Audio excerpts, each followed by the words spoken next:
сайхан тавханд үнийг миний ихтгэл сэдв бол Монгол нийгмийн өсөг хэмээх цагаан тооны харьцуулах сэдвтэй байгаа. За Монгол хэл шинжилэлд бол энэ яг Монголын нийгмийн өсөг дээгүүр болж иршилт нь бол 100 өсөг гэж авсан нь цагаан тоонд олон байгаа жишээлбэл Франко зүрхэн тэмдэг 100 өсөг болшвэ. Монголын нийгмийн өсөг ихтэй нэрлж болно. Үүнээс гадна бол Эрдэнэтийн Отгон Баатар Цэнгэн намын Монгол үсгчийн дээж гэх манд бол гайхал хийгээд Монголын 100 өсгөд оршвэ.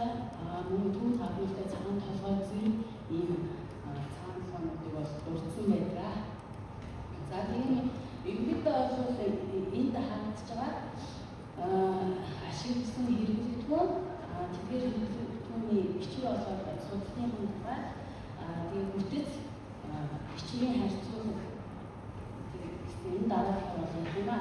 Энэ удаад бол энэ хувьд энэ юунд орчин зохиосон Монголын нийгмийн толгой оршвэ гэдэг энэ цагаан толгой бол хооронд нь харьцуулж ингэж гайхалтай энэ дээр бол ажилласан байгаа. Бүх одоо 100 өсөлт гэдэг энэ шиг болсон цагаан толгойнуудыг энэ бүхнийг аваад ярих юм цаг багтах учраас энэ жишээ олох нэг 100 толгой өсөлт гэсэн энийг бол авч байгаамаа. За тэгээд энэ ерөнхийдөө орчин зохиосон цагаан толгой бол ерөнхийдөө дамжаа аржаагийн цагаан толгой. За тэгээд Монголын 100 өсөг оршуу гэсэн ийм нэрээр бол түгээн тохиолдог. Тэгээд энэ хүн цагаан толгой бол Тэнгэрийн тэтгэсний 54 он буюу 1989 онд энэ буюу Монголд орж зохиогоод за тэгээд энэ шанзуу дамжаа аржаа хийх сэйлээс мэдээ. Тэгэхээр энэ нөгөө ивент хийсэн хүний нэрээр бол ингэж өргөн олон тарсан гэж үздэг юм. За тэгээд энэ цагаан толгой одоо энд бол ийм 6 цагаан толгой авч үзэж байгаа. За энд бол Монголын 100 толгой өсөг оршуу, Монголын 100 өсөг оршуу, Монголын 100 толгой өсөг оршуу, за Монголын 100 толгой өсгүүд оршвэ, Монголын 100 толгой өсөг оршвэ, 32 цагаан өсөг гэсэн энэ дээр нь олон юм орчин зохиосон цагаан толгой одоо хуулбар гэж байна гэж. За энэ бол ингээд нэршлийн тухайд нь аваад үзэх нь бас олон ийм хувилбартай нэрээр боломжтой байна. За ерөнхийд орчин цагаан толгой, эсвэл ерөнхийд орчин зохиосон цагаан толгой, за Монголын 100 өсөг оршвэ, эсвэл Монголын 100 толгой өсгүүд оршуу, за 100 өсөг, 100 өсөг оршуу, 100 толгой өсөг оршуу гэх мэт ингээд нэр нь Франко болоод дэлгэр юм байдлаар болоод энэ судлаачны бүтээлд боломжтой байдаг. За энэ бол 16 дээр нь байгаа юм 30 цагаан өсөг оршуу гэдэг бол энийг бол энэ гасан замс хувиргын өссөн нэр болохоос энэ яг ерөнхийд орчин энэ дамжаа орчны 100 өсөг оршуу гэдэг энэ цагаан толгой нэр болох биш юм аа гэж мэдчихэж байна. За бичвэрийн хувьд бол энэ Монгол бол өнөөдөр илэрсэн. За их хүрээний сударчилсан модон бараа бол манайд 2 модон бар хадгалагдаж байна. За тэгээд 2 газар модон бар хадгалагдаж байна. За тэгээд бас бүрээд бараар хэвлэгдсэн тухай мэдээ бол Сацикийн ном зүйл бас бүртгэгдсэн байдаг. За тэгээд хорволжин бараа хэвлэлтийг бол 1925 онд хэвлсэн тухай бас мэдээ байна. За гар бичмэлийн хувьд бол тусгай үзэг бие гэсэн ийм их сурвалжаар уламжлагдаж ирээд одоо энэ манай бол хадгалагдаж байна гэж. За Монгол улсад бол үндэсний намын санд энэ модон барийн нэг их байна. За биеийн 2 бичмэл байна. Шинжлэх ухааны академийн эд зохиолын хүрээлэн бол тусгай үзгийн нэг. Эрдэнэтийн Отгон Баатарын хувийн хадгаламжид нь бол модон барийн 2 ийм судар бол байна гэж. За тэгээд ерөнхийдөө бол ингээ гар бичмэл болгоны модон бараг ингээ уламжлагдаж ирсэн. Тэгээд үүнийг одоо дамжаа аржаагийн Монгол цагаан толгой оршуу гэдэг ийм нэрээр бол 1925 онд авдаг гэрүүлэх яамнаас 50,000 хүн ингэж хийсэн гэдэг ийм мэдээ бол байна. Энийг бол хараахан олж үзээгүй учраас бол энэ удаад энэ талаар бол дурдах боломж байгаа. За тэгээд дамжаа хэлжээ гээд байгаа энэ цагаан толгой бол товч төгсгөлүүдтэй эсвэл дэлгэр төгсгөлүүдтэй эсвэл төгсгөл өгөхгүй гэсэн ийм гурван хэлбэр бол өргөн тархсан байна гэж үзсэн. За энэ номцод бол анх бүртгэж мэдээсэн хүн бол Ахтын жирэмчин байна. За тэгээд энэ ч бол 1964 онд хийсэн Монгол бичгийн хэлний зүйл бүтээлд бол 64 цагаан толгой болсны эхний 1-2 дээр нь бол энэ Монголын нэгдсэн үсэг оршуу энэ бидний өнөөдрийн энэ авч үзэж байгаа цагаан толгойг бол танилцуулж дэлгэр төгсгөлийн үгийг нь кирилл бичгээр ингэж хэлсэн байдаг. Дараа нь бол энэ талаар бол бас судалгаа хийгээд өөрийн хувийн хадгаламжид байгаа их бичгийг гэрэл зургаар хэлбүүлж кирилл галиг, латин галиг энэ судлалын хамт бол Отгонбаатар нар 2011 онд бас хэлүүлсэн байна.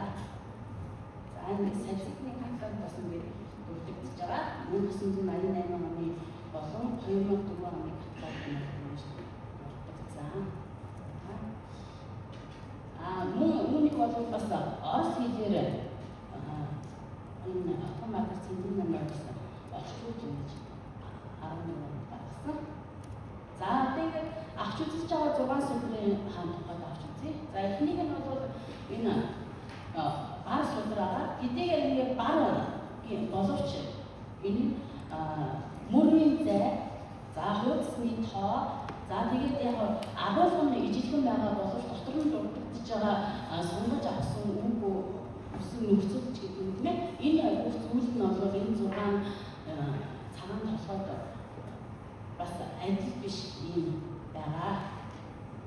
За эхнийг нь бол энэ Отгонбаатар цэнтрийн нарын 2011 оны 1-р баг гэж ингэж хэлсэн энэ модон байгаа.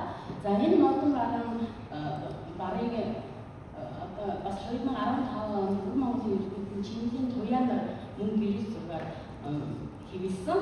За тэгээд нэг мөрөнд бол 11-20 үртэй тэгээ нийт ийм 6 гэсэн юм судар байна.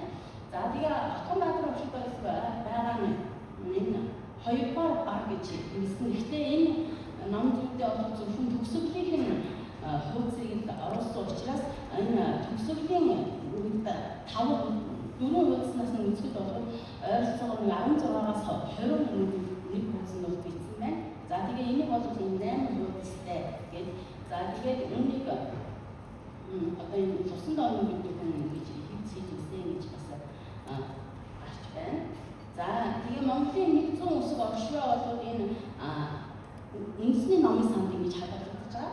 Яг энэ 13-221 гэсэн энэ дансны дугаартай энэ барыг болоод 2005 онд сэржээ бас Будапештэд хэвлүүлсэн энэ дурсгалын ном зүйлээ бас хэвлүүлсэн байна. За тэгээд энэ хоёр маань хоёулаа бар боловч одоо ингээд бичвэр мөрийн тоо гих зэрэг нь бол ингээд харилцаа адилхан байна гэдэг юм харж болно. За ингээд хоёр баг. За тэгээд 4 гар бичвэрийн хувьд бол за эхнийг нь Монголын 100 толгой үсэг оршуу гэдэг бол хэл зохиолын хүрээлэнд тиг 54 гэсэн дансны дугаартай хадгалагдаж байгаа. Төгсгөлийн хуудаснаас бусад хуудсандаа бол нэг өрөнд 13 мөрөөр бичсэн. Хамгийн сүүлийн хуудсандаа 22 мөртэй ийм 8 хуудас. За тэгээ хоёрдугаар нь бол Монголын 100 толгой үсгүүд оршуу гэдэг хоёр болоод нэг D болоод нэг E гэх нь бол хоёулаа биеэр бичсэн. Тэгээ үндэсний номын санд хадгалагдаж байгаа. Гэхдээ энэ Монголын 100 толгой үсэг оршуу гэдгийг нь бол ятамжаа гэж бичсэн байна. За тэгээ энэ 32 цагаан үсэг оршуу гэдгийг бол энэ Цэрэн Содон багш нарын Монгол бие шинжлэх өмнөх туршлагууд гэдэг энэ хэлсэн бүтээл бол загвар хэрэглээ энэ хатаар гэрэл зураг болоод галын хамт тэгээд өмнөх судлаачдын судалгааны тоймтой хамт гэж хэлсэн. Тэгээд 32 цагаан үсгийг ямар номын сангаас өмнө эсвэл хүнээс өмнө тийм ээ хаанаас яг авч хэлсэн бэ гэдэг энэ мэдээ байхгүй. Гэхдээ энэ хуудасны тоо гарын хэмжээ гэх мэт нь байсан. Тэгээд энэ 32 цагаан үсэг гэдэг энэ мишиг бол одоохон сая яг номын бүтээлүүдэд бол хараахан дурддаггүй юм байна. Энийг бол энэ хувраг гасан жамс гэж хэвчээ гэдэг. За ерөнхийдөө энэ нэг AS нэг E хүртэх энэ 5 судар бол энэ бүтцийн за ерөнхий агуулга за юм нь бүгд адилхан учраас эдгээрийг бол судрын бүтц гэдэг дээр бол нэг дор авч ирсэн. За тэгээ ерөнхийдөө үсэг гэдэг хэсэгтээ бол агшлага өгөх үсгүүд нь чанга 42, игшлэг өгөх үсгүүд нь хөндөд 42, цаана үсэг 14, хязгаарлах чанга хөндөд үсэг гэдэг уламжлалын дагуу эдгээр нь 100 үсэг болно. За тэгээд ах үсэг 7, сүүлх үсэг 28, за шапа за үсэг хэрхэн бүтсэн хадаар бол бас дурдж байгаа. Гэхдээ энэ урдгаа бол ихшгээр ингэж амьдуулж хичээв. За дөрөс ижил хоёрт нь бол дөрөс ижил үсгүүдийг бичих ёсондоо агшлах үсгүүд дээр хаагаар хэрхэн өгөн ихэн дунд болоод гадагт хэрхэн яаж бичих вэ гэдэг надаа. За таагийн дөрөс бас өөр хоорондоо бас ихэн дунд гадагт яаж бичих вэ? Игшлэг өгч үлдэх үсгүүд буюу хээгээ яаж бичих вэ? За гурав дээр нь бол дэвсгэр өгч үлдэх гэдэг дээрээ дан давхар дэвсгэрийн за тэгээд зөв бичихтэй холбоотойгоор бол хөндөй үсэгт игшлэг өгөх жишээ үзүүлээд за агшлах игшлийг бол хэрхэн буруу бичиж яах юм бэ гэдэг талаар ингэж сэн тэгээд үсэгтийн үгсэн юм хэсэг байна. За нэгийн хоёр дээр нь бол нөгөө 32 цагаан үсэг гэдэг байгаа. Үүнийг бол үндсэн агуулгууд нь за ерөнхийдөө чиглэлтэй байна. За энэ шаардлуулсан хэсэг нь бол энэ гасан жанц гэдэг хүний өөрийнх нь бичсэн зүйл. Харин энэ доор нь жагсаасан энэ агуулга нь бол дээр нэр дурдсан 5 үсэг цагаан фото бол ижилхэн байна гэж байна. За гэхдээ бол энэ чанга үсэг 90 шиг 42 үсэг гингүүтэй энэ 42 үсгээ бол нэг бүшгийн жагсаалж бичихгүйгээр зөвхөн 40 шиг үсэг гэдэг ингээд явсан. За тэгээд өмнөх 5 хэсэгдэр бол агшлага тэгээд чанга үсэг гэж хэлсэн бол энэ дээр бол чанга үсэг 90 шиг хөндөй үсэг энэ шиг ийм нэр томьёоны хувьдаас ийм ялгамжаатай зүйл гарч ирж байна гэж. За тэгээд энэ болоод энэ 32 цагаан үсэг оршлоо гэж байгаа. За тэгээд энэ эхний бол 1-ийн А тал болоод энэ 2-ийн А талын 12 хүртэлх мөрний хэсэг нь бол энэ гасан жанц гэдэг нь өөрөө судлаж бичсэн хэсэг байгаа. За тэгээ энэ 2-ийн А талын 13 дугаар талаас төгсгөл хүртэл болоод нь нөгөө Монголын 100 үсэг гэдэг тэр агуулгатай яг тохирч байгаа юм аа. За ингээд бичвэрийн харьцуулт хийхдээ бол бид нэр за гол анхаарах үсэг бол ДТ, ХГ, С за тэгээд энэ за үсгийн үсэг за тэгээд Б үсэг гэсэн энэ хэдэн үсэг дээр бол яг гол зөрүүн гарч ирж байгаа. Яагаад гэхээр одоо цаана холбоотой бол Д үсгийг хэвтэйгээр Т үсгийг босоо холбоотой ингээ ялгасан хэрнээ үгийг бичгтээ бол яг тэр цагаан цолтой жагсаасан зүйлээр баримтлахгүйгээр заримд нь бол нөгөө хэвтэй босоо ийм толгойтой янз бүрээр ингэж бичсэн байгаа. Тэгэхээр одоо энэ Д үсгийн доогуур зурсан байх юм бол тухайн сударт тэр эхэнд орж байгаа Д-ийг нь бол хэвтэй ийм толгойтой бичсэн байна гэж хэлж байна. Ингээд за цагаан цолтой бүрдэл тооны бас наваад үзэх юм бол за ана баха гаржаа ята дама цараас энэ 19 тэргүүд болоо шиг тэгээд 18-ийн үйлчлэгч агшлах өгөх үсгүүд буюу чанга 32. За энд бол би жишээ дурдсан байгаа. За тэгээд ерөнхийдөө бол энэ 6 судраг маань зургуулсан алдаатай зүйл ийм бичлэгүүд одоо орчин үеийн үднээс авч үзэх юм бол уруу бичсэн гэж хэлдэг юм тийм ээ. Ийм зүйлүүд бас байгаа. Дээрээс нь нөгөө хатуу зөөлөн эсвэл нөгөө өвшин зурцах ёс хийх мэтийг бол ингэж хангалтгүй бичсэн энэ хэсгүүдийг нь сүлгүүдийг сольж бичсэн буруу бичсэн энэ үгүүдийг нь бол бүгдийг нь ингэж улаан болгосон байгаа. За тэгээд нөгөө манж үсгийг бол одоо дээдийн үсгийг ялгахдаа дээдийн ард нь тусал тавьдаг юм байна л да. Яа тэрнтэй адилхан бас энэ жишээлбэл нэг сийдэл энэ цагаан толгой дээр олох дээд үсгийн ард нь бас нэг тусал тавьж ингэж ялгасан байгаа учраас энийг нь Монгол үгэнд орж байгаа орсон дээрээс нь ялгахын тулд бас ингэж авч үзсэн. За тэгээ ишлэг үг үсгүүд нь адилхан жишээ болгоод энэ. За тэгээ ах үсэг гэдэг дээр бол одоо ингээд нэг томьёоны хувьд бол бүгд ах үсэг гэдээ авсан байхад нэг дээд судраг дээр бол анх үсэг. За тэгээ энэ мөн гэдэг үг бол бусад 5 сударт нь байхгүй байна. За тэгээд энд одоо жишээлбэл Иен гэдэг үслийг олгосон байна. За үсэг энэ долуугаа нэгийг олгосон байна гэдэг юм тийм ээ. Гэх мэтээр бол ингээд за энэ ингээд бичсэн байна. За энэ одоо нөгөө сая ах үсгийн үргэлжлэл бас явж байгаа.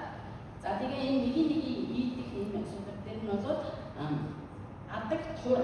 За 1-2 буюу нөгөө 32 дээр нь 32 цагаан үсэг дээр нь бол адаг доор гэтэл бусад дөрвөн цагаан толгой дээр нь доор гэдэг зөвхөн ийм үг ашигласан байх юм жишээтэй. За дэвсгэр үйлдэх гэдэг дээр нь мөн одоо алдаатай болоод орхисон гэх мэтээр ингээд за ингээд ер нь бол жишээнүүдийг авчихсан байна. За ингээд төгсгөлийн үгийг нь бол ярьчих. За энэ миний одоо авчихсан 6 цагаан толгой дээр болоод яг тийм дэлгэрэнгүй эндэн дөрж эпон эндэн дөрж зохиогоор шанцоо дамжаа равжаа ингээд силлээс яг тийм бүрэн юу нэг байхгүй. Гэхдээ яг тэр бүрэн төгсгөлийн